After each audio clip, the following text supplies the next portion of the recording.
Hello दोस्तों, आप सभी का स्वागत है आपका अपना यूट्यूब चैनल नो डाउट में। प्यारे दोस्तों, आज के इस वीडियो में मैं प्रश्नावली 8.1 आप लोगों के सामने लेकर आया हूं। यदि आप मेरा पिछला वीडियो नहीं देखे हैं जो कि त्रिकोणमिति का परिचय बताया हूं, उदाहरण सहित बताया हूं, तो उस वीडियो को जाकर देख लें। आज मैं आप लोगों का सामने जो क्वेश्चन है एनसीईआरटी का प्रश्नावली 8.1 का कक्षा 10 का, उसका मैं क्वेश्चन नंबर 1 कराने जा रहा हूं। आप लोग वीडियो के अंत तक बने रहें। यदि आप चैनल पर नए हैं तो सब्सक्राइब करें ताकि इसी प्रकार का हेल्पफुल वीडियो आपके सामने आता रहे। तो चलिए सबसे पहला क्वेश्चन की ओर बढ़ते हैं और क्वेश्चन को पढ़ते हैं। आपके सामने क्वेश्चन है, पहला क्वेश्चन, त्रिभुज एबीसी में जिसका कोण बी समकोण है, ए बी बराबर 24 सेंटीमीटर और बी सी बराबर 7 सेंटीमीटर है, निम्नलिखित का मान ज्ञात कीजिए। मान किस किस का ज्ञात करना है? तो पहला में दिया है sign A comma cos A, यानी साइन ए और कॉस ए का मान ज्ञात करना है। दूसरा में दिया है साइन सी कॉमा कॉस सी, यानी पहले साइन सी का मान ज्ञात करना है और फिर कॉस सी का मान ज्ञात करना है। तो चलिए हम क्वेश्चन की ओर बढ़ते हैं, पुस्तक को हटा देते हैं। ठीक है, अब मैं क्वेश्चन की ओर बढ़ता हूं। देखिए आपके सामने क्वेश्चन मैं ऑलरेडी लिख कर रख दिया हूं। तो क्या कहा है? त्रिभुज एबीसी में। ठीक है, तो हम एक त्रिभुज सबसे पहले हम यहां पर बना लेंगे, त्रिभुज एबीसी। त्रिभुज एबीसी आपको पता है कि जो है इसमें यानी त्रिकोणमिति में इस चैप्टर में जो भी काम होगा या फिर इस पुस्तक में, तो मैंने बताया कि त्रिकोणमिति का काम आपको समकोण त्रिभुज में ही करने को मिलेगा। तो चलिए सबसे पहले हम एक समकोण हल लिख देते हैं यहाँ पर, हल। ठीक है, यहाँ पर हल मैं लिख देता हूँ। सबसे पहले हल की ओर बढ़ते हैं। सबसे पहले हल लिख देता हूँ मैं। उसके बाद सबसे पहले हम एक त्रिभुज बना लेंगे। ठीक है, ये मैंने त्रिभुज बना लिया और बोला है कि बी समकोण है। ठीक है, इस त्रिभुज का समकोण कौन है? बी है, यानी 90 डिग्री वाला को जो है बी के सामने हमको रखना है। ठीक है, ये बी हो गया, इसको ए मान लिए, इसको सी मान लिए। ठीक है, ए बी सी। अब जो दिया है उसको हम लिख लेंगे। देखिए दिया है कि ए बी बराबर कितना सेंटीमीटर है? 24 सेंटीमीटर है। तो ए बी बराबर कितना सेंटीमीटर? 24। तो यहाँ लिख देते हैं 24 सेंटीमीटर, हम लिख देते हैं। उसके बाद आगे क्या कहा है? आगे कहा बी सी बराबर 7 सेंटीमीटर, यानी बी सी ये वाला भुजा है, तो ये कितना है? 7 सेंटीमीटर है। अब रही बात समकोण के सामने वाला कर्ण होता है। यदि आप परिचय वाला वीडियो नहीं देखे हैं तो पीछे जाके पहले परिचय वाला वीडियो देख लें ताकि आपको समझने में बिल्कुल आसानी हो। तो चलिए ये इसको यानी समकोण के सामने वाले को कर्ण बोलते हैं। और यहाँ कोण ए का सबसे पहले बात किया, मैंने बोला थीटा वाला के सामने वाले को लंब बोलते हैं हमेशा। ठीक है, तो इस कोण के लिए बात किया अभी, तो ये वाला लंब हो जाएगा, ये वाला आधार हो जाएगा। ठीक है, और किस तरह से आपको याद करना है इसका जो त्रिकोणमितीय अनुपात है उसको भी मैं अच्छे तरीके से बता चुका हूँ। तो चलिए क्वेश्चन की ओर बढ़ते हैं। सबसे पहले क्या बोला है कि sign A comma cos A ज्ञात करो, यानी इस कोण के सापेक्ष बात कर रहे हैं, तो ये हो जाएगा लंब, ये हो जाएगा आधार। कर्ण तो हमेशा परमानेंट ही रहेगा। तो चलिए शुरू करते हैं हम। सबसे पहले तो कर्ण हमको पता नहीं, तो कर्ण सबसे पहले हमको निकालना पड़ेगा। और मैं पिछले वीडियो में पाइथागोरस के बारे में बताया हूं। ठीक है, तो सबसे पहले त्रिभुज ए बी सी में हम लिखेंगे त्रिभुज ए बी सी में, त्रिभुज ए बी सी में पाइथागोरस प्रमेय से,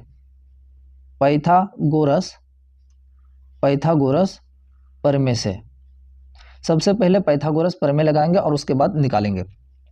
तो पाइथागोरस प्रमेय क्या कहता है कि कर्ण का स्क्वायर जो होता है, यानी हमारा कर्ण का स्क्वायर जो हो जाएगा वो लंब का स्क्वायर और प्लस में आधार का स्क्वायर, आधार का स्क्वायर।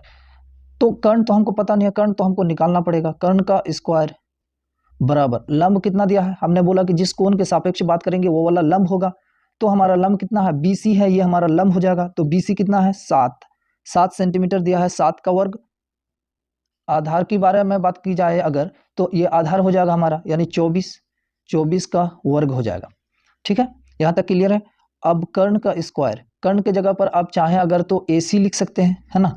कर्ण का स्क्वायर 7 का अगर वर्ग करेंगे तो 49 हो जाएगा, और 24 का वर्ग करेंगे तो 576 हो जाएगा। ठीक है, अब कर्ण को हम AC स्क्वायर भी लिख सकते हैं, कोई दिक्कत नहीं है।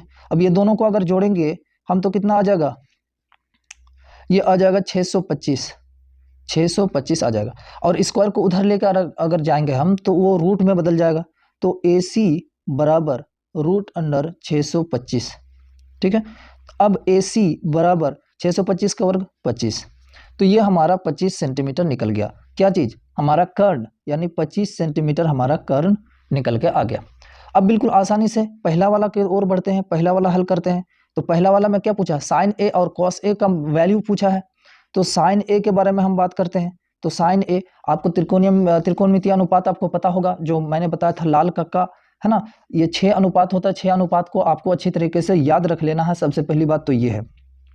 सबसे पहले क्या आता है, साइन थीटा। यहाँ पर ए की बात करें तो ए का बात करेंगे हम, ठीक है, साइन ए, उसके बाद कॉस ए, उसके बाद टेन ए, उसके बाद कॉट ए, उसके बाद क्या आता है, कॉट के बाद सेक ए, और फिर कॉसेक, कॉसेक ए, ठीक है। ये चीज़ आपको मैं बता चुका हूँ पिछले वीडियो में। तो साइन ए बराबर क्या होता है, तो आपको मैंने बताया है एक ट्रिक, जो लाल कक्का मैंने बताया था, लाल और बट्टे में कक्का। इधर से चलेंगे sine cos tan cot sec cosec. तो हम साइन के बारे में बात करते हैं तो लंब बटे कर्ण हो जाता है हमारा। पहला वाला में क्या होता, लंब बटे में कर्ण, लंब बटे में कर्ण हो जाता है पहला। और दूसरा क्या है हमारा, कॉस के सामने लिखेंगे आधार बटे में कर्ण, ठीक है। कॉस के सामने क्या आ जाएगा यहाँ पर, आधार, आधार बटे कर्ण हो जाएगा, ठीक है। उसके बाद टेन के बारे में बात की जाए अगर टेन का, तो टेन का क्या आ जाएगा, लंब बटे में आधार आ जाएगा आपके सामने, लंब बटे आधार। ये सारे के सारे चीज़ें हम पिछले वीडियो में डिस्कस कर चुके हैं, पिछला वीडियो भी आप जाकर देख सकते हैं। उसके बाद ये तीन अगर याद हो गया तो इन तीनों को अगर पलट देंगे, क्योंकि मैंने बताया था टेन का उल्टा कॉट होता है, और जो कॉस का उल्टा सेक होता है, और साइन का उल्टा कॉसेक होता है, ठीक है। तो आसानी से निकल जाएगा आपका वैल्यू। तो सबसे पहले साइन ए पूछा है, तो साइन ए क्या होता है, लंब बटे कर्ण होता है, लंब बटे में कर्ण, ठीक है। तो लंब कितना है, लंब देख सकते हैं आप यहाँ पर 7 है, ठीक है, तो 7, और बटे में कर्ण कितना है 25। तो पहला वैल्यू तो ये आपका निकल गया, ठीक है, ये पहला निकल गया आपका। फिर दूसरा क्या पूछा है आपके सामने, दूसरा पूछा है कॉस ए, यानी कॉस ए बराबर, कॉस ए क्या कितना है, आधार बटे कर्ण, ये है cos, sine cos tan cot sec cosec, ठीक है। तो ये क्या है, आधार बटे कर्ण है, तो ये आ जाएगा आधार, आधार बटे में कर्ण, आधार बटे में कर्ण। तो आधार कितना है, आधार आपके सामने कितना है, आधार 24 है, और फिर कर्ण कितना है आपके सामने में, तो कर्ण है ये 25, 24 बट्टे में 25, ये दूसरा आंसर निकल गया। अब जो आगे पूछा है दूसरा नंबर पे, दूसरा में साइन सी बोला है, यानी अब सी कोण को लेना है, और कोण के सामने वाले यानी थीटा के सामने वाले, थीटा ही बोलते हैं, कोण को ही थीटा बोलते हैं, तो इसके सामने वाले अब ये लंब हो जाएगा, ठीक है, अब ये लंब हो जाएगा। तो दूसरा नंबर की ओर अगर बढ़े तो दूसरा नंबर की ओर बढ़ते हैं, तो दूसरा नंबर में दिया है हमारा क्या क्या निकालना के लिए हमको दिया गया है, तो साइन सी, पहला तो साइन सी दिया है, तो आपको sine C same to same वही चीज हो जाएगा, लंब बटे में कर्ण हो जाएगा आपका, लंब बटे में कर्ण। तो अब देखिए सी का कोण के साथ, सी कोण का बात कर रहे हैं, सी कोण के सापेक्ष अगर हम बात कर रहे हैं तो सी के सामने क्या आ जाएगा, ये वाला है, कर्ण तो चेंज होगा ही नहीं, तो सी के सामने वाला ए बी है ना, तो 24 सेंटीमीटर लंब हो जाएगा आपका, 24 सेंटीमीटर लंब हो जाएगा, और कर्ण कितना है 25 है, तो 24 बट्टे में 25 ये निकल गया। उसके बाद क्या है, कॉस सी है, तो कॉस सी, तो cos C same to same वही चीज है, आधार, आधार बट्टे में क्या है कर्ण, आधार बट्टे कर्ण, ठीक है। तो आधार बट्टे कर्ण है, तो आधार कहाँ है, आधार ये हो जाएगा, क्योंकि सी का सापेक्ष बात कर रहे हैं ना, तो सी के सामने वाला ये हो जाएगा आपका, ये जो ए बी है ये लंब हो जाएगा, तो ठीक है। तो आधार की बात कर रहे हैं तो आधार 7 हो जाएगा, क्योंकि कर्ण तो चेंज होगा ही नहीं, हमेशा कर्ण सेम टू सेम रहेगा, तो आधार 7 हो जाएगा, और फिर कर्ण कितना हो जाएगा 25 सेंटीमीटर, ये हो जाएगा आपका आंसर, ठीक है। तो ये क्वेश्चन आपके सामने बनकर रेडी हो गया। आप इस प्रकार से बिल्कुल आसान तरीके से आप बना सकते हैं। और फिर से मैं बता दूं कि अगर आप पिछला वीडियो मेरा नहीं देखे हैं तो उसको भी आप जाकर देख लें, ताकि बिल्कुल आसान तरीके से आपको समझने में कोई भी दिक्कत ना हो और समझ में आ जाए। इस प्रकार से इसका वैल्यू आप बिल्कुल ईजी तरीके से निकल सकते हैं। तो चलिए अगले क्वेश्चन की ओर बढ़ते हैं। तो ये दूसरा क्वेश्चन जो आपके सामने दिया गया है कि आकृति दिया गया है यहाँ पर, और कहा गया है कि आकृति 8.13 में 10p माइनस कॉट आर का मान ज्ञात कीजिए, जिसमें पी क्यू 12 सेंटीमीटर आप देख रहे होंगे कि दिया हुआ है, और उसके बाद यहाँ पर पी आर 13 सेंटीमीटर दिया गया है, ठीक है। इसमें कर्ण दिया गया है, और अगर आर को थीटा लेते हैं, आर को थीटा मानते हैं, तो ये लंब हो जाएगा, यानी ये क्यू आर हमको सबसे पहले निकालना पड़ेगा, ठीक है। तो पाइथागोरस प्रमेय से हम क्यू आर को निकाल लेंगे, ठीक है। तो चलिए मैं क्वेश्चन की ओर बढ़ता हूँ और इसको किताब को हटा देता हूँ। तो चलिए शुरू करते हैं। तो सबसे पहले त्रिभुज पी क्यू आर में यहाँ पर हल लिख देंगे, सॉल्यूशन लिख देंगे, ठीक है। त्रिभुज पी क्यू आर में, त्रिभुज पी क्यू आर में अगर बात की जाए तो ये हमारा क्या हो जाएगा, यानी जो 90 डिग्री के सामने वाला होगा, अभी मैंने बताया उसको कर्ण बोलते हैं, या तो यानी कर्ण का स्क्वायर बराबर, यानी सबसे पहले लिखेंगे त्रिभुज पी क्यू आर में पाइथागोरस प्रमेय से, पाइथागोरस पाइथागोरस प्रमेय से, पाइथागोरस प्रमेय से या प्रमेय के अनुसार। तो पाइथागोरस प्रमेय क्या कहता है, कर्ण का स्क्वायर, यानी कर्ण का स्क्वायर बराबर किसका स्क्वायर हो जाएगा, लंब का स्क्वायर या फिर आधार का स्क्वायर, क्योंकि जोड़ना ही है, लंब का स्क्वायर प्लस आधार का स्क्वायर। ठीक है, तो सबसे पहले हम लिख लेंगे, तो कर्ण का स्क्वायर, कर्ण क्या है, पी आर है, तो पी आर लिख सकते हैं यहाँ पर, कर्ण के जगह पर पी आर का स्क्वायर लिख सकते हैं आप।